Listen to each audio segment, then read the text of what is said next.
नमस्कार। केंद्र सरकार ने 19/2020 को गवर्नमेंट सेक्टर की तमाम नौकरियों में प्रवेश के लिए नेशनल रिक्रूटमेंट एजेंसी यानी एनआरए को बनाने का फैसला किया है। यह एजेंसी केंद्र सरकार की नौकरियों में एंट्री प्रोसेस में सुधार लाने और पारदर्शिता को भी बढ़ावा देने के लिए होगी। इसके लिए कॉमन एलिजिबिलिटी टेस्ट लिया जाएगा। तो आइए बात करते हैं कॉमन एलिजिबिलिटी टेस्ट क्या है। देश में हर साल लगभग 1.25 लाख सरकारी नौकरियों के लिए 2 से 3 करोड़ युवक केंद्र सरकार और बैंकिंग सेक्टर की नौकरी को हासिल करने के लिए अलग अलग तरह की परीक्षाओं में हिस्सा लेते रहे हैं। तो नेशनल रिक्रूटमेंट एजेंसी के तहत एक कॉमन एलिजिबिलिटी टेस्ट होगा जो रेलवे, बैंकिंग और केंद्र सरकार की नौकरियों के लिए जाने वाली प्राथमिक परीक्षा की जगह होगा। तो वर्तमान में युवाओं को अलग अलग पदों के लिए आयोजित की जाने वाली परीक्षाओं में भाग लेने के लिए भारी आर्थिक दबाव और अन्य तरह की मुश्किलें झेलनी पड़ती हैं। इन पदों पर नियुक्ति के लिए कई रिक्रूटमेंट एजेंसियां परीक्षाएं कराती थीं, लेकिन अब ऐसा नहीं होगा। उदाहरण के लिए बैंकिंग सेक्टर में नौकरियों के लिए युवाओं को साल में कई बार अप्लाई करना पड़ता था और फीस भरनी होती थी, लेकिन नेशनल रिक्रूटमेंट एजेंसी अब ऐसा नहीं करेगी। ऐसी ही तमाम परीक्षाओं के लिए एक कॉमन एलिजिबिलिटी टेस्ट का आयोजन करेगी। इस प्रकार कॉमन एलिजिबिलिटी टेस्ट के जरिए सरकारी नौकरी पाने के लिए अलग अलग परीक्षाएं देने की जरूरत नहीं होगी।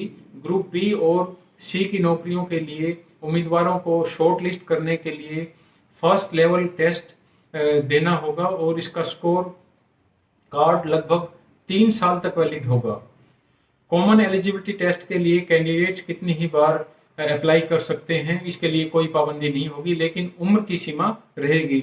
इसके अलावा यह एग्जाम हिंदी और इंग्लिश के अलावा 10 भारतीय भाषाओं में भी होगा। यह बड़ा बदलाव माना जा रहा है क्योंकि इससे पहले केंद्र सरकार में नौकरी के लिए परीक्षाएं केवल हिंदी और इंग्लिश में ही आयोजित की जाती थी। शुरू में common eligibility test 3 agency, staff selection commission, railway recruitment board और institute of banking personnel selection की परीक्षाओं के लिए कराया जाएगा।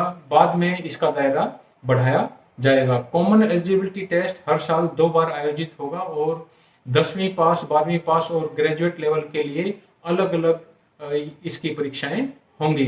तो आइए अब जानने की कोशिश करते हैं कि इसके सेंटर्स कैसे होंगे। तो कॉमन एलिजिबिलिटी टेस्ट के लिए पूरे देश में 1000 से अधिक सेंटर्स होंगे।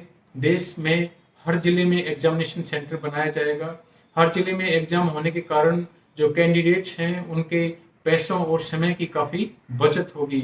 इसके अलावा हर जिले में एग्जाम होने के कारण ज़्यादा उम्मीदवार सरकारी नौकरी के लिए आवेदन भी कर सकेंगे। अब कॉमन एलिजिबिलिटी टेस्ट के कुछ और फायदों की बात करते हैं। क्योंकि शुरुआती दौर में शॉर्ट लिस्ट होने के लिए केवल कॉमन एलिजिबिलिटी टेस्ट ही देना होगा, इससे कैंडिडेट्स कई एग्जाम देने से बच जाएंगे। साथ ही एक बार फीस चुकाने के कारण आर्थिक दबाव भी कम पड़ेगा। एक बड़ी बात यह भी है कि पहले आपको हर पेपर के लिए अलग अलग फॉर्म भरने होते थे। एसएससी में क्लर्क और सीजीएल दोनों का पेपर देना होता था, तो दोनों के लिए फॉर्म अलग अलग भरने पड़ते थे। ऐसे में आर्थिक रूप से कमजोर उम्मीदवार के लिए बड़ी दिक्कत होती थी, क्योंकि आईबीपीएस का एक फॉर्म ही जनरल कैटेगरी के लिए 800 रुपए का होता है और ऐसे कई फॉर्म भरने होते हैं। ऐसे में काफी बोझ बढ़ जाता है।